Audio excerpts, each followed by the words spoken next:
Magandang araw po. Salamat po sa Diyos sa isa namang mabuting pagkataong pinagkaloob sa atin. Junard Padua po ito. Nais ko pong ibahagi sa inyo ngayon kung paano ako magawa ng moringa coffee.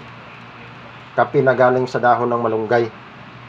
Ito po yung aking dahon ng malunggay na linagay ko sa meat bag. Pinatuyo ko na po ito.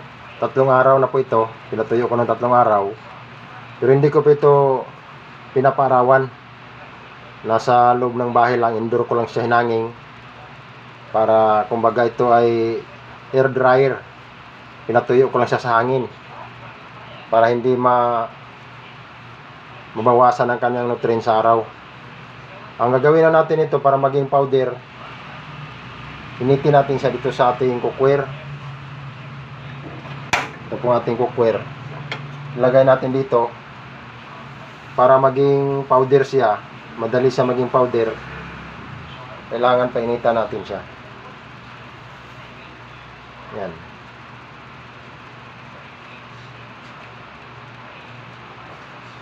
Haluin na natin siya hanggang na maging crispy. At ang purpose nito, pag mag-crispy siya, madali siya maging powder.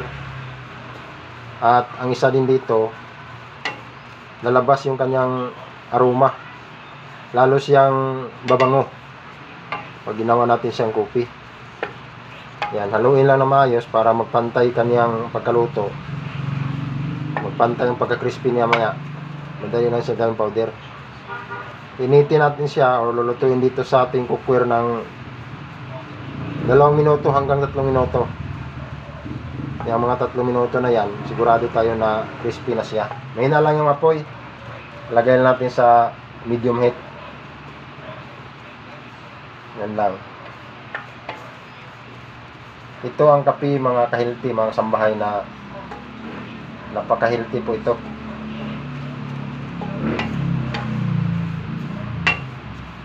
Yan, haluin natin. Napakamarami po kasing benepisyo ang malunggay. Alam na po natin yan, kaya tinatawag siya na ano, miracle tree. Dahil marami siyang pwede magamot ng mga sakit nito. Marami din mga benepisyo. Haluin na natin ang haluin para magpantay yung kanyang pagka-crispy. Yan, ang mga bango na siya. Ang bango, parang amoy ng dahon ng malunggay. Yan. Pagkatuyo, kung ipa-air dry natin ito, isa din ito na pinatuyo ko. Para ma-preserve siya, pinatuyo ko yan ng 3 araw hanggang sa 5 araw. Pag matuyo na siya, lagay mo sa lalagyan. Pag magluto ka ng malunggay, pwede mo na diretso lagay sa pagluto mo. Hindi ka napipitas pa ng malunggay. Yan ang pag-preserve ko, kahit 1 buwan yan, hindi yan masisira basta tama lang ang pagkatuyo niya. Yan. Hintayin natin siya na crispy para kahit yan ay durugin mo ng kamay mo, madali lang madurog. Madali siya maging powder. Ay, sorry. Pwede natin titistingan sa kamay, hindi pa, kulang pa ng konti. Hina lang apoy, nasa medium heat lang kasi pag malakas ang apoy, madali siya masunog. Maninipis lang kasing dahon ng malunggay.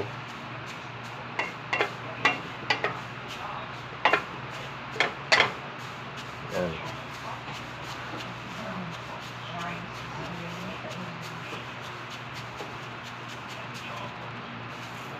Kulang pa.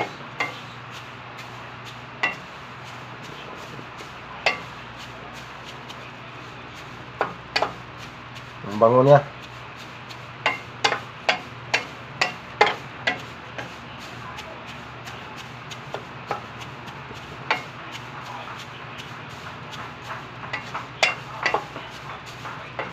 I-monitor lang natin siya. Testingan natin sa kamay. Kung malambot na siya, kumbaga crispy na siya, saka na natin gawing powder. Kulang pa ng konti. Wala pang 3 minuto.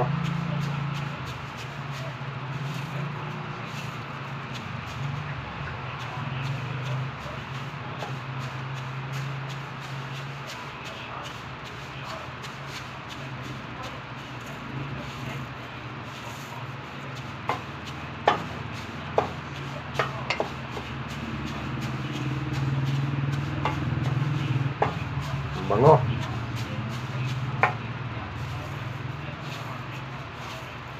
Pwede natin testing sa kamay natin. Ingat lang, baka mapasok po kayo. Yan, pwede na ito. Pwede natin apoy. Haluin lang natin, haluin muna kasi mainit pa yung ating cookware. Yan.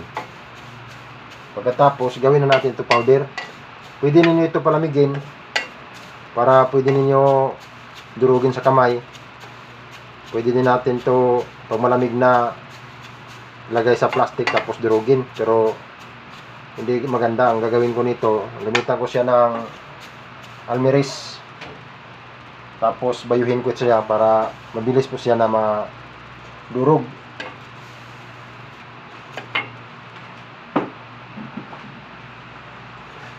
Lipat na natin siya dito. Pwede naman siya wakan dahil hindi naman siyang gano'ng kainit.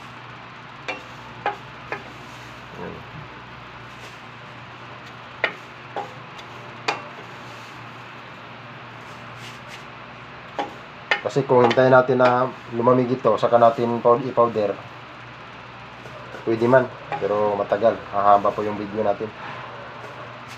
Kaya mas maganda na bayuhin na lang natin. Mayroon naman tayong almiris. Pero kung wala kayong almiris, pwede po kamayin lang. Lambot mo lang yan, no? Yan. Ganun lang. Bilis lang ito dahil crispy na siya. Madali lang siya ma-powder. Marami nga nag-order sa akin ito dahil natikman nila masarap. Bukod na masarap ay maganda talaga sa katawan. Ito lang ang kape na walang caffeine. Walang caffeine siya, hindi ka ma-nervyos. At napaka-healthy. Ang tawag nga namin nito ay super coffee. Super healthy coffee. Bakit raw tinatawag na super coffee? Kasi ang malunggay tinawag na miracle tree. Nung ginawang pagkain, tinatawag siyang superfood. Ginawa siyang coffee. Anong tawag? Hindi, super coffee. Kaya ang tawag namin nito, super coffee. Super healthy coffee. Kape na galing sa dahon ng malunggay. Salain natin ito dahil meron po siyang mga particle na hindi na pantay ang pagkadurog. Kaya yan, okay na yan. Pero salain na natin.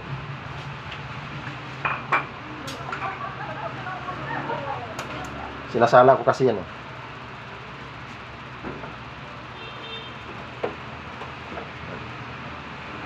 Sasalain natin siya para sigurado tayo na yung mga ibang particle hindi masama. Kumbaga pinong-pino talaga siya. Yan, oh. Merong particle na hindi na kasi iba yung matuyo siya sa air dryer kaysa araw. Meron siyang matigas na parte na hindi nagkapantay ang pagkaluto. Yan, so pwede na siya. Para maging ito, pwede na natin itong tinatawag na powder. Pwede siya gawing tsaa. Pwede na ito itimpla natin, gawin natin tsaa or tea. Pwede ito din ginagawa nilang capsule. Yan, oh, pinong-pino na. Pero ang purpose natin ngayon, naipakita ko sa inyo, ay gawin natin coffee. Kaping malunggay. Kaya initin pa natin ulit. Lulutuin pa siya natin ulit.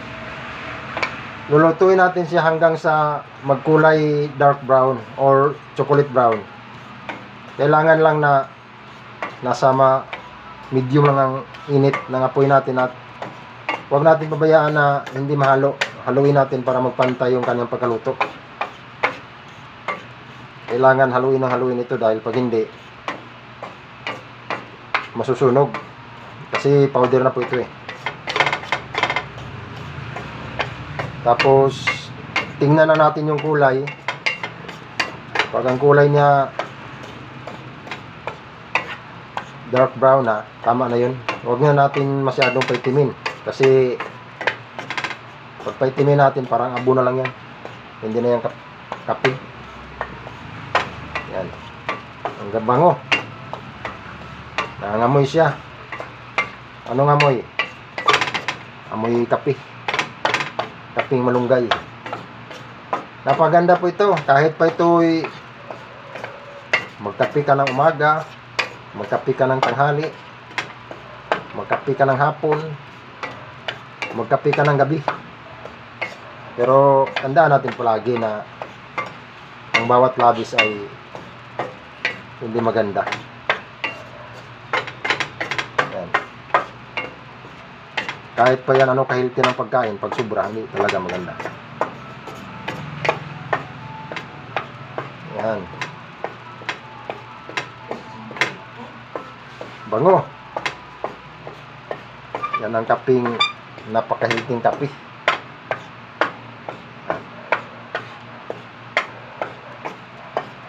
Tingnan na natin yung tamang ito parang okay na ito kasi i-off na natin apoy, pero patuloy pa natin siya haluin dahil mainit po yung cookware. Yan. Hindi ko na masyado siya pinapaitim. Para sa akin, palagi kong ginagawa ganito lang. Ang sarap nito, ang sarap na kape. Pakita ko sa inyo ngayon paano ito itimpla. Ano? Kahit na off ng apoy natin, haluin pa rin natin siya dahil yung cookware natin mainit pa yan. Lalo na itong ginagamit ko ay stainless yan. Matagal yan lumamig. Pag hindi natin yan haluin, hindi magkapantay, magsusunog. Yan o. Kahit wala na yung apoy ang ating burner, pero musok pa rin. Ibig na sabihin, mainit pa rin yung ating cookware. Kasi mas maganda mga ka-healthy, mga kasambahay, pag magluto kayo ng ganito, iwasan natin magluto nun sa cookware na aluminum. Kasi magasgas yung aluminum, mahalo sa kape natin. Masama po yung makain natin yung aluminum ayon sa pag-aaral. May mga bansa na po na hindi na gumagamit sa mga cookware na aluminum dahil hindi po maganda sa kalusugan. Yan. Hindi, mayroon na tayo kayong kopi. Super kopi. Super healthy kopi. Moringa kopi. Kape na galing sa dahon ng malunggay. Yan. Pakita ko sa inyo paano itimpla. Ito po yung baso natin. May tubig tayong init. Sa isang kutsara, ang timpla ko nito, sa isang kutsarang powder, yan, punong-puno. Isang kutsarang powder, lagay natin sa baso. Lagyan natin ng mainit na tubig. Yung tubig na talaga mainit, huwag yung maligam-gam. Mainit talaga ito bagong lagay ko ito. Yan o, musok. Isang baso lang, isang kutsara. Hanggang ganyan lang. 330 ml na yan. Kasi malaki itong baso ko. Haluin natin siya. Oh, bango. Bangong-bango, parang kape. Kape po, ayan. Lagyan natin siya ng sweetener. Ang sweetener natin gagamitin, gagamit tayo ng honey ang ilagay ko nito.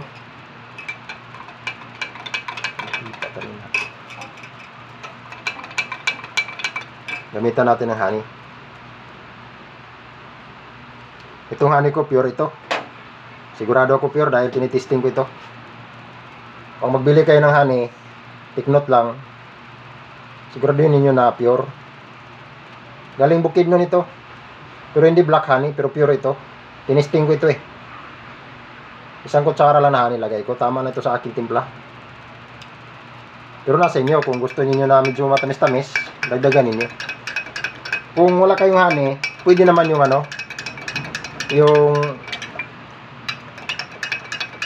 yung number 1 na sugar. Ano yung number 1? Muscovado.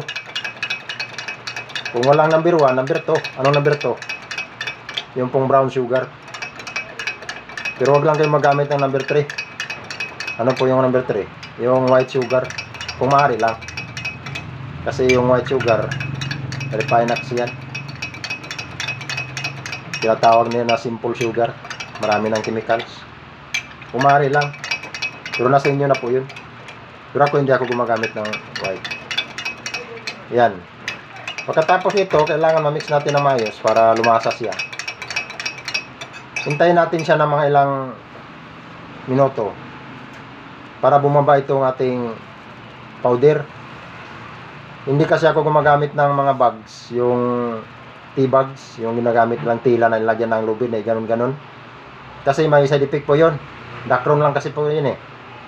Pag nalagayan dito na ano ng mainit na tubig, mag-cause yan ng mayroon yung chemical reaction at masama sa idulot sa ating katawan kung i-research po natin.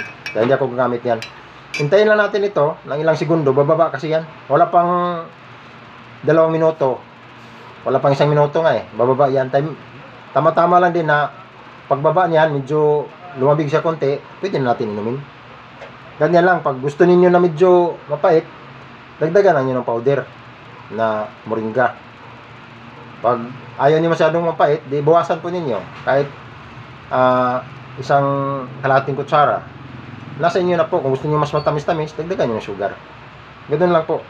Pero sa akin, tama na yan dahil palagi ko yan na ininom. Ayaw ko kasi na masyadong matamis na kopi. Kailangan ng kopi. Mapait talaga. Itong kopi na sigurado tayo healthy na pwede natin inumin ito. Kahit inumin mo ito bago ka matulog. At hindi ka magkaroon ng nervyos dito dahil wala po itong caffeine. Ito. Maghintay lang tayo. Tama-tama na lumamig siya kunti. Masyado mainit. Bababa siya ng kunti dyan. Lahat po kasi na yung mga powder niya, pag umabot na ng 5 minutes, bagsak niya lahat dito. Yun po ang palatandaan ayon sa pag-aaral. Pag minom tayo ng kape na mayroong matira na powder sa baso, ibig sabihin, healthy po yun. Pero kung ang kape na mainom natin, o ititimpla natin kape, wala na siyang matira dito sa baso, ibig sabihin, meron po yung magic ayon sa pag-aaral. Yan, pwede ko tikman. Pakita ko sa inyo, tikman ko. Yan, unti-unti na siya bumaba kasi yung mga powder niya. Wala pang 1 minuto yan. Pwede na natin inumin kasi yung lumulutang, ano na lang yan, hindi masyado yan kumbaga mga malaking particle, mga pino na lang yan, pwede na mainom dahil ito, malambot din kasi ito dahil dahon lang po ito. Tikman ko ito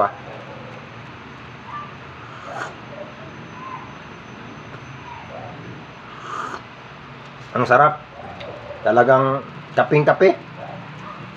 Yan po, mga kasambahay, mga ka-healthy. Sana po ay meron kayong natutunan sa paggawa ko ng moringa coffee o kape na galing sa dahon ng malunggay. Ito ang tinatawag namin na super coffee, ma-healthy at masarap. Sana po kung hindi pa kayo nakasubscribe sa aking channel, pag-subscribe na lang, pindutin ang notification button para palagi kayo updated sa marami pa akong mga videos na i-upload. Ingatan na po tayo palagi at salamat sa inyong panonood, pakikinig. Maraming salamat po sa Diyos.